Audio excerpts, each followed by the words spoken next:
Good day.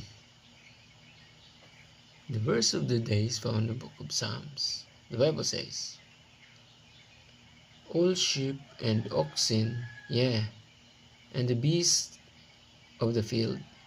Psalms 8 verse 7.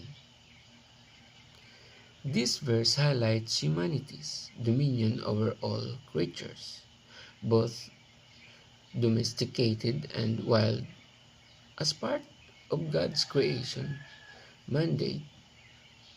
It emphasizes the responsibility bestowed upon humans to steward and care for the earth and its inhabitants. This dominion reflects humanity's unique role in creation, entrusted with authority over the natural world.